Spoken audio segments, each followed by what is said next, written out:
Kento Nanami's life journey has been one hell of a rollercoaster ride. From being an average Jujutsu sorcerer who watched his best friend pass away, to that of a depressed salaryman who had no meaning in life, to finally, one of the strongest sorcerers in Jujutsu Kaisen and someone who drove me to create this channel. But let's also not forget that Nanami is a complete badass. Like, the first time he showed up and went overtime in the anime was as someone who hated working overtime. Pure bliss, man, like, it was actually amazing. Either way, Kento Nanami is a grade 1 Jujutsu sorcerer who, after 10 or 11 years as a salaryman, quit his everyday job and returned to the Jujutsu Academy to work with Gojo. The reason that he left the academy in the first place is that Nanami hated the lessons that were being taught to him when it came to accepting that they must throw away their lives for others. He felt that everyone held a value in this world and that their lives were precious. So naturally, with sorcerers being people who put their lives on the line day in and day out for the safety of a civilian population who didn't even know what they did, it struck a chord within our man, especially after seeing the death of his closest friend Yu. I'd say that was probably the final straw that made him step down after he finished his time at Jujutsu Tech. So back in the past, and as I slightly mentioned before, Nanami had once been a student at Tokyo Jujutsu High. During his first year in 2006, he found himself working with Yu Haibara. Together, they joined the second years Suguru and Gojo to help them on a mission in Okinawa, more specifically as protection during the erasure of Riko. After protecting the airport and I guess doing some bodyguard work around the outskirts of the town for these guys, it basically turned into like more of a summer vacation for them than an actual mission.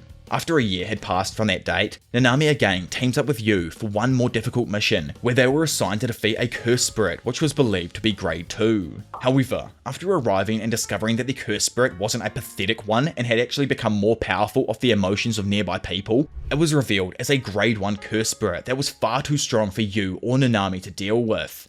Sadly, this ended in Yu Haibara's death. Nanami took Yu's death differently from everyone else, as the two had formed a close bond over their time together as first years. I'd say that Nanami's views on being a Jujutsu sorcerer were probably warped in that exact moment, and like I'd previously mentioned, it fully drove him to disown the Jujutsu Society. It's kind of just sad when you think about it and everything, because Yu was probably like this light in Nanami's life that he loved to be around and everything, and having that light utterly stuffed out and killed made him not want to be there any longer. Even with Gojo being around, he didn't see a point to even stay there.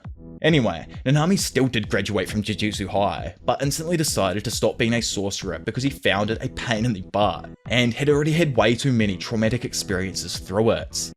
So that there pretty much brings us to today. Back in 2016 or 17, I doubt it's 2018 because Nanami did initially come back when Yuta was around. Something that I absolutely love and actually didn't realize until recently was what Nanami's name means. So Kento means cure for depression, and Nanami means building man. First, it makes sense because the Kento part of his name cured the darkness or the depression of the baker lady behind the counter by defeating the cursed spirit hovering around her, and he takes out depressing curses on a daily basis. On a second thought though, it actually totally doesn't, as Nanami looks more depressed than anyone else in the series. Building man is another interesting one. I think it probably portrays Nanami's work life. We all know he works like an absolute dog, building up his life until he figured out that being a salaryman or sorcerer still made life feel like shit no matter what. A major turning point for Itadori comes when Kento Nanami is introduced to him by Gojo while on a mission to investigate the uncanny deaths of 3 students at a theatre. Gojo entrusted Nanami with Itadori's training on this mission, but the two of them had different core values which made it hard for them to initially get along. After hearing his reasoning for joining Jujutsu Society, Nanami doesn't approve of teaching Yuji, but can see that he wants to get stronger, so he decided to accompany him either way. Moving on to the theatre case, or the theatre arc, Nanami teaches Itadori to see the remnants of cursed energy, and following those said remnants, the duo comes across cursed spirits. Throughout the battle, Nanami teaches Yuji his techniques and showcases his skills in fighting cursed spirits. Just when Yuji got his cursed energy all fired up and was about to finish off the cursed spirit, Nanami stopped him and instead took a photo of the curse. Confused over like what he was doing, as typically curses won't show up in photos, Nanami revealed to Yuji that sadly, he wasn't actually fighting curses, but instead transfigured humans. Taking in this information shatters Yuji's morals and causes him to not feel good about the quickly evolving situation. But Nanami, along with Shoko on the phone, explains that it is okay to kill the transfigured humans. This is just like pretty much because they're already brain dead at that point of transfiguration. Jogo also explains to Yuji that he wasn't the one one to kill the transfigured humans because they had initially died of shock when their bodies were being modified. Yuji still can't get over it and reveals that the death of 2 transfigured humans he killed earlier still weighs on him heavily. Seeing Yuji get angry on the behalf of modified humans, Nanami realizes that Yuji can truly feel empathy for others and take their emotions on board. So, to snap him out of the downward spiral he was currently in, and get Yuji to use those emotions in combination with his own curse energy, Nanami explained that it was time to go all out and fight the other spirits. Over in the high school office now, Nanami shows Yuji a map on which he pinned the locations where unnatural deaths took place in an attempt to triangulate them and find out the culprit's hideout. Nanami also assigns Yuji to investigate Junpei to find out more about the theatre case since he was present there.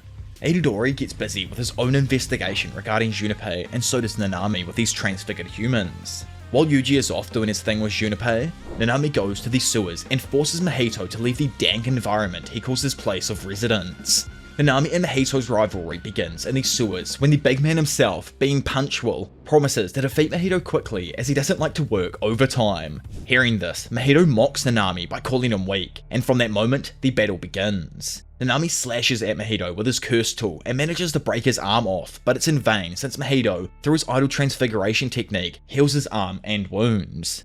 Mahito also shows Nanami his collection of human stockpiles while explaining how he makes contact with a human soul and alters their body's shape.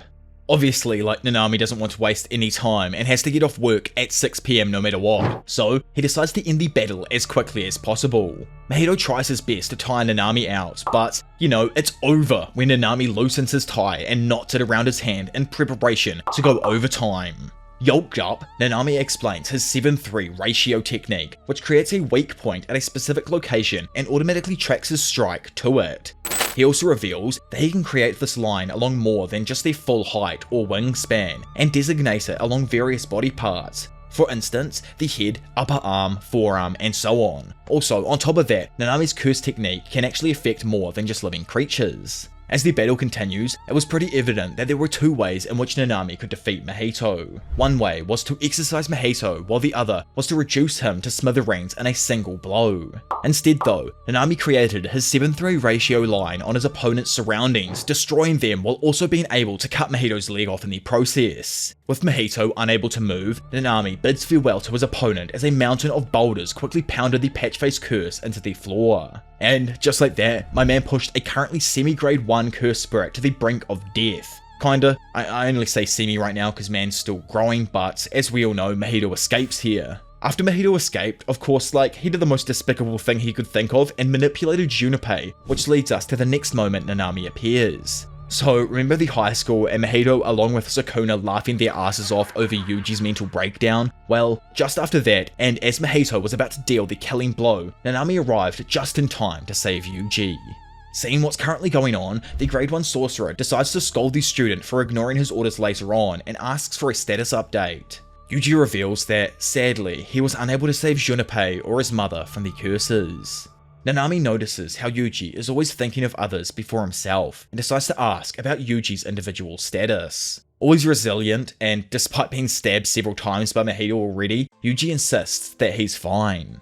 Noticing the salaryman, Mahito expresses his joy in reuniting with Nanami. Looking at the curse, Nanami sees that his nose is bleeding, and comes to the conclusion that Yuji is able to harm Mahito. He also quickly realizes that if this is the case, there must also be a reason as to why Mahito can't currently kill Yuji. In order to take advantage of this, Nanami develops a strategy to use his curse technique to stifle Mahito's movements while relentlessly attacking with Yuji, who can eventually land a killing blow. The duo prepares for the fight, and Nanami declares that they must exercise Mahito here and now.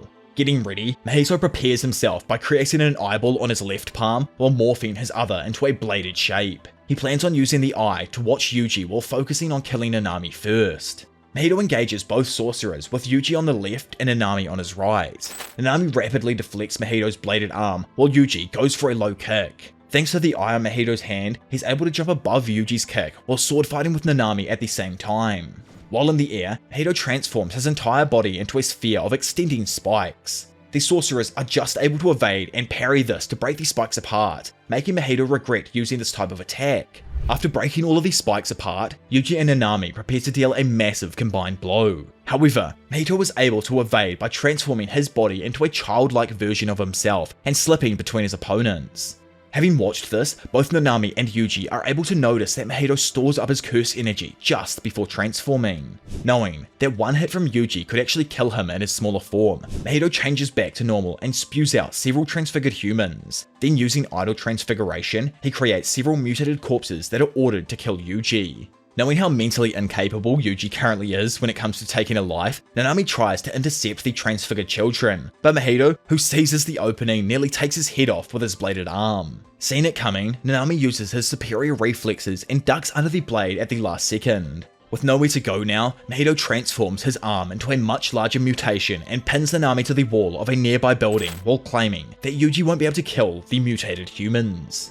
At the same time, Yuji escapes to the roof and tries to pin down one of the transfigured humans to avoid fighting. Hearing the groggy voice of the curse try and ask for their lives to be ended, their words horrify Yuji, who's left unable to do anything.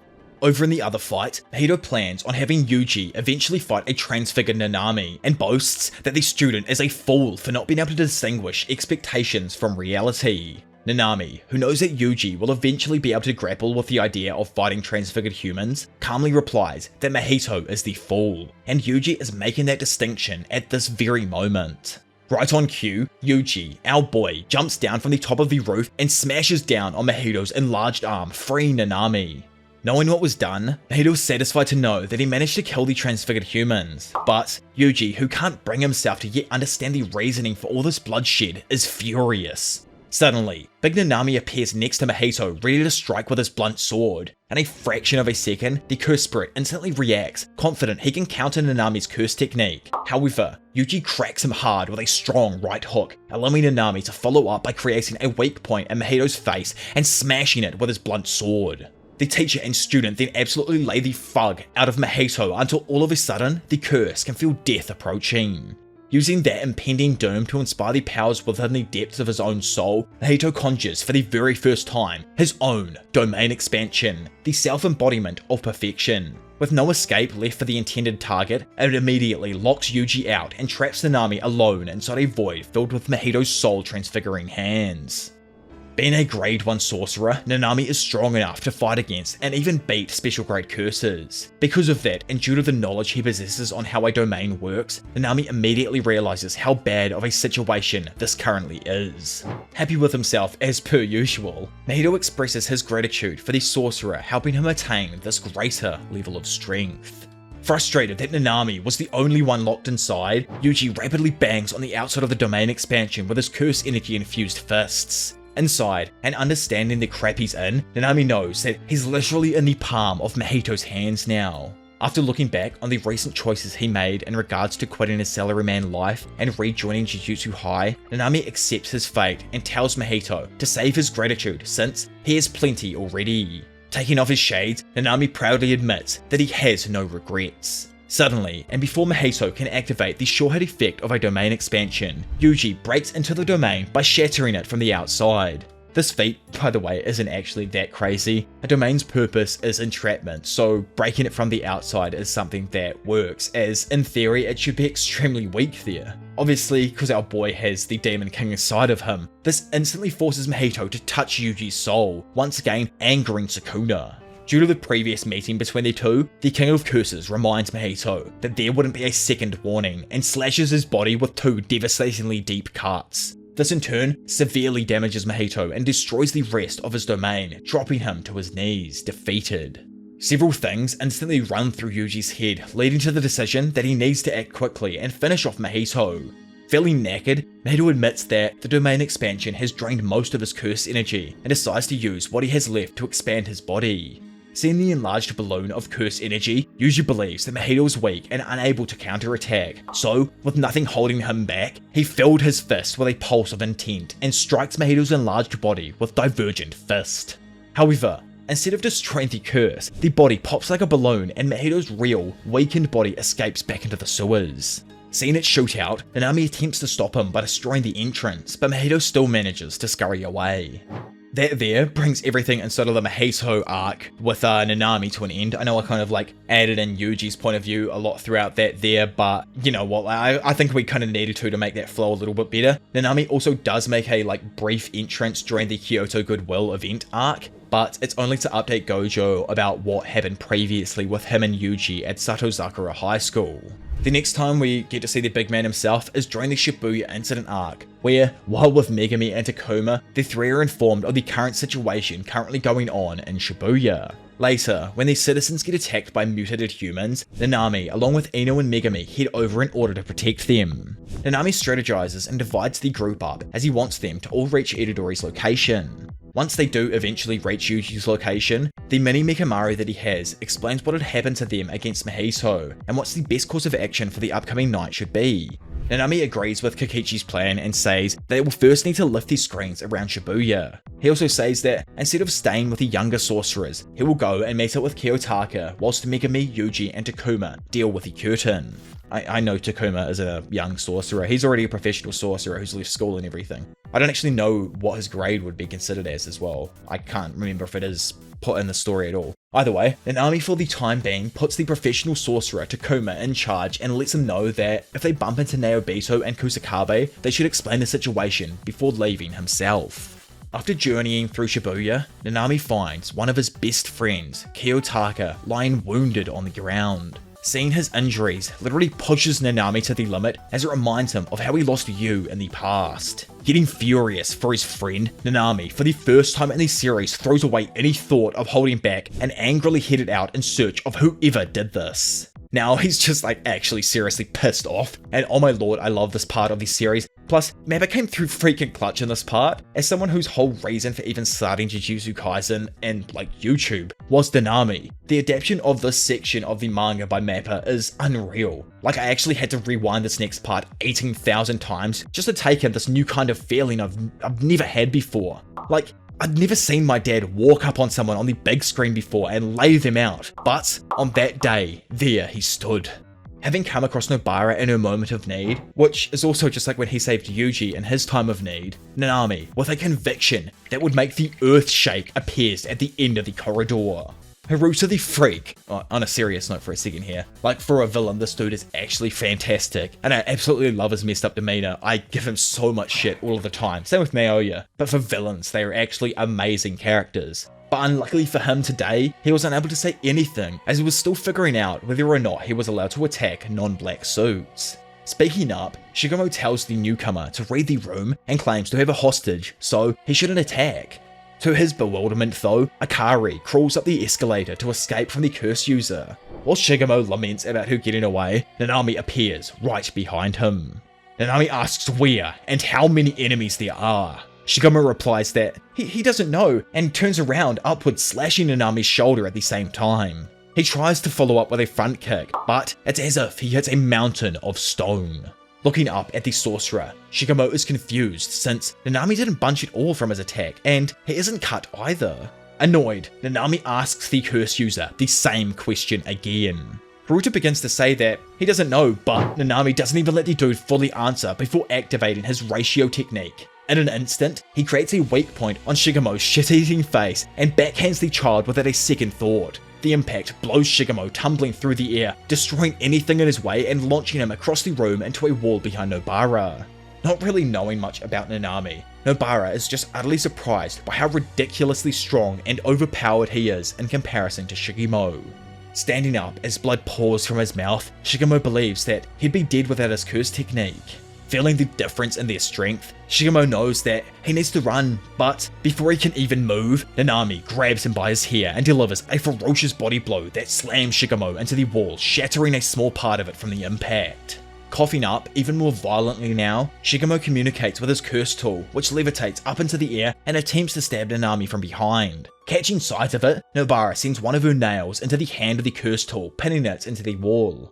Shigemo tells her to not interfere, but Nanami grabs him by the throat with his left hand and begins raising his right while filling it full of cursed energy. Asking the same question once more, Nanami reveals that he came across several dead assistant managers on the way here. He asks the curse user if he was responsible.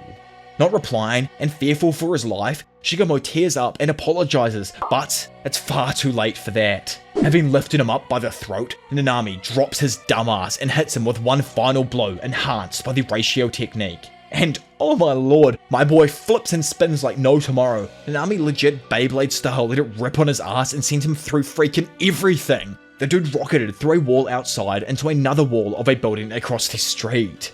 As the dust then settled, Shigemo was left unconscious, sitting in the crater caused by the impact with blood profusely pouring from his face.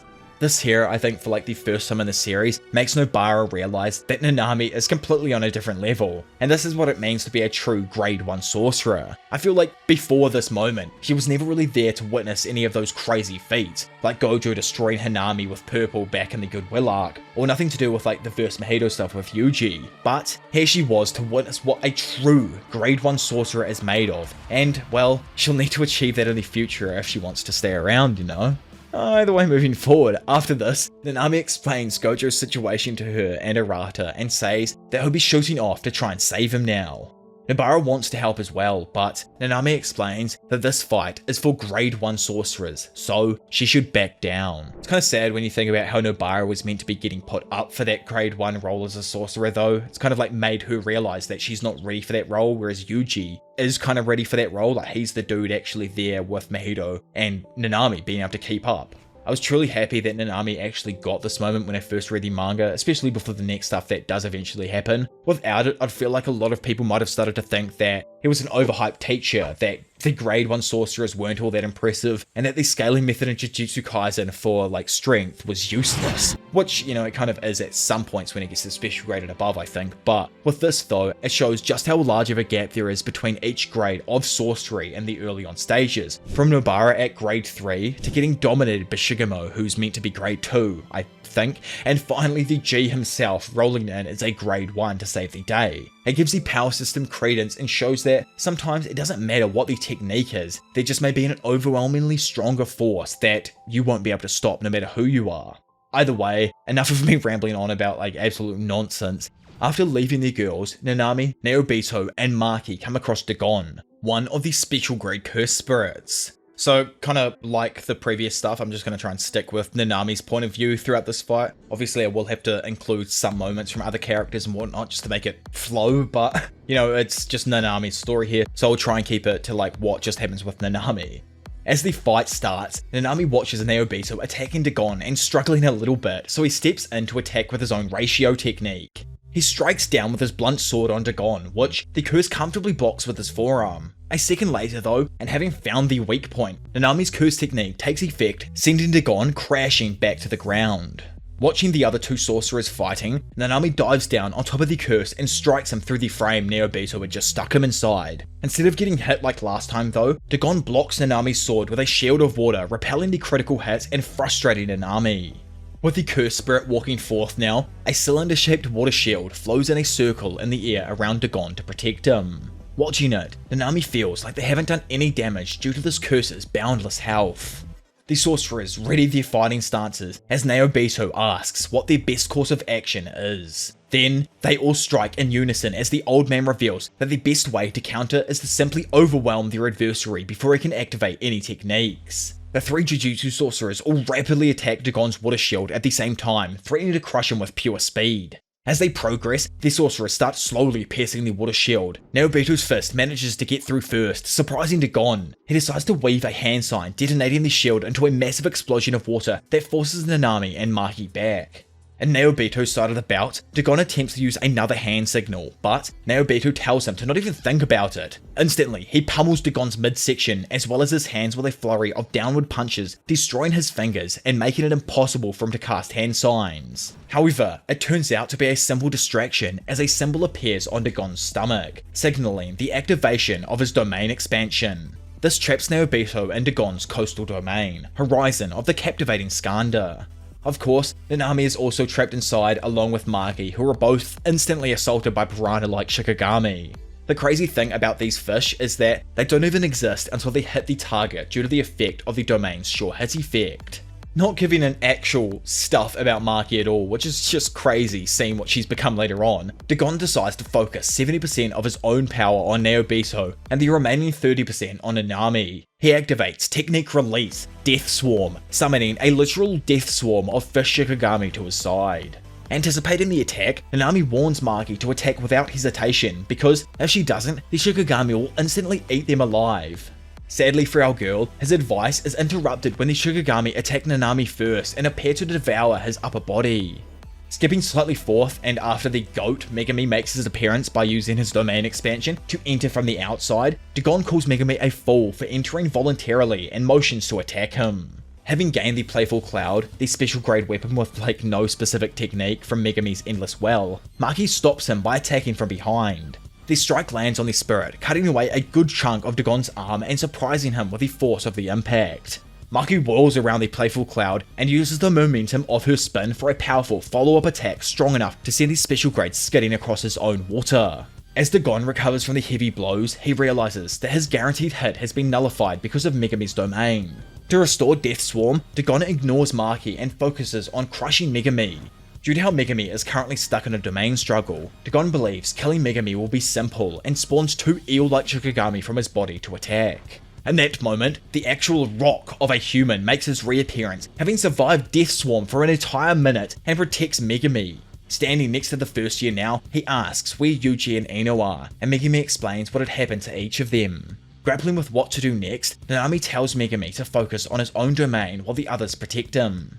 Dagon, who's actually baffled with how Nanami managed to survive Death Swarm for an entire minute, is taken off guard when Naobito throws a fierce left hook with his one remaining arm, but Dagon manages to duck underneath it. He's shocked that Naobito as well managed to survive Death Swarm's onslaught for an entire minute. Trying to overwhelm him now, Maki comes up from behind Dagon and readies her weapon while simultaneously Dagon blocks a flying knee from the old man. Before Playful Cloud hits, Dagon summons 2 large Shikigami from his body to repel the sorcerers. The Shikigami initially pushes Naobito across the sand, but the grade 1 sorcerer traps it inside a frame and crushes it with a powerful stomp. Behind Naobito, more Shikigami head towards Megami, but Nanami stops them with his ratio technique, slashing them apart with ease. He believes that they might win if they can keep up this momentum, but as blood begins to drip from Megami's nose, it's evident that he's reaching his limit. Surprising Nanami, Megami reveals that he's not actually in the midst of a domain battle right now. He's trying to open a hole in the barrier so they can escape, rather than enforcing his own expansion. In his eyes, Dagon likely can't use domain expansion, so if the sorcerers can escape, they might be able to win. Due to how he entered, Megami is sure that the barrier's edge is right below him. Hearing all of this, Nanami tells him that he better not be planning on staying behind himself, to which Megami affirms that he doesn't plan on throwing his life away. Not just yet anyway. If you want to know what I mean, watch this video here. Either way, Nanami calls out to his allies, asking Maki and Naobito to assemble on them. He does so in a roundabout way so that the curse doesn't realize, but the Zenin team trusts Nanami and heads towards Megami. Confused about what they're doing, Dagon wonders why they would get in a group and make it easier for him to attack them. It takes a moment, but he quickly realizes Megami's plan and panics, rushing to follow them a step too late. Nanami sees that Dagon's figured it out, but he believes that it's too late for him to stop them now. On cue, Megami opens a hole and everyone readies themselves to leave the domain, but suddenly an unsuspecting intruder enters through it. The recently resurrected Toji Fushiguro uses the opportunity to climb through the hole in the domain, forcing everyone there to bear witness to the flesh of the one who is free and all his overwhelming intensity. So I am actually going to skip over everything that happens with Toji in this next kind of chapter or two space, or maybe episode that it happens over. It's probably going to be a quarter of an episode, knowing how quickly it actually happens. But I'm pretty sure Nanami doesn't really have anything to do with what's about to happen. I'm 90% sure he might only ask whose side Toji's currently on. Either way, and after murking the fish, Toji, the puppet of carnage, drags Megami off to deal with his son for the first time in his life. Instantly after, Jogo, who's showing up on the block, launches a surprise attack on the already injured 3 remaining sorcerers. In that moment, Jogo also says his final farewell to Dagon, and just like that, blitzes Nanami, igniting the upper half of his body. This sadly is where the beginning of the end for Nanami's story started. After this, Jogo and Sukuna went head to head, and as Yuji was finally given control back over his body after the fight, he had an emotional breakdown once seeing the destruction he had caused. Probably somewhere nearby, I'm assuming that it's below where Yuji is up on the surface, Nanami wakes up in a pure daze. His upper body is completely decimated, with the left half of it being burnt to a crisp by Jogo's previous attack. Even the entire left side of his face is burnt flesh and bone. He keeps on walking, pushing forth, when suddenly a swarm of transfigured humans meet him. As he rushes forth in his last stand, slicing and hacking into every transfigured human that comes towards him, he daydreams about Malaysia and the ideal life he wants to live there. He starts to look for Megami and Maki and says that he's just tired, while still fighting like it's second nature to him. That there was until the worst thing that could possibly happen came into fruition. Mahito appeared in front of him, with his hand placed on his chest. The cursed spirit instantly tries to spark up a conversation with him, but Nanami is already at his wit's limit. He hallucinates and talks to his late partner, Yuhaibara. He contemplates why he came back to being a sorcerer, and as he finishes his question, Yu points at something to his right. In that very moment, Nanami looked over and saw Yuji running into this room. This always gets me, always cuts deep, but as you could imagine, this was the perfect situation for Mahito. Still fading between life and death, Nanami says to his best friend, Yu, that he doesn't want to end up cursing Yuji for his own fate. With that as his final thoughts, Nanami smiles sincerely at Yuji, the student who meant so much to him, and says his final words, "You've got it from here." As he finishes that statement, Mahito uses his curse technique and destroys the entire upper body, giving Yuji one of the most traumatic scenes he would ever see. After Nanami's death, Itadori gets enraged and is determined to take revenge for his fallen mentor. Mahito, on the other hand, sends a small transfigured human at Itadori and transforms it into one that can produce spikes from its head. Preoccupied by the feeling of rage and revenge, Itadori gets ready to fight. Sadly, it's actually so messed up, but Mahito not only killed Yuji's mentor, but also his new close friend that he was getting to know, Junpei. So, keeping these people close to his heart and mind, Yuji becomes determined to finish off Mahito. Indeed, Kento Nanami's death did leave a massive impact on everyone, especially Itadori, since Nanami died right in front of his eyes. At first, he probably didn't even believe what had happened. I especially couldn't believe what had happened. It took me a few turnbacks of the page to realize what was going on. In the end, it resulted in some hardcore character development for our boy, since he felt emotions like rage and hatred towards a specific being for the first time in his life. Plus, what happens after here doesn't exactly help with that feeling towards this man. Yuji lost someone he really looked up to, someone who might have actually replaced that gap left by his grandpa, so having lost him left a scar on his heart. From not wanting to kill mutated humans to wanting to destroy all of his enemies, Itadori has changed a lot from this moment throughout the story, and Nanami's death was a catalyst of what was to come. Thank you if you have made it to the end of the video. If you do want me to cover a few more of Jujutsu Kaisen's characters' lives in full, then make sure to let me know down below and who you'd like me to cover specifically, Preferably I'd like to do the ones that have passed on, as that gives me a solid beginning and end, and I won't have to come back and redo the characters at a later date. Subscribe if you are also new around here and want to watch a bunch of similar anime and manga content, plus leave a like as it really helps out with pushing my stuff to a bunch of new amazing people. But for now, it's been your professional degenerate Diavolo, and I will see you all in a bit. Bye.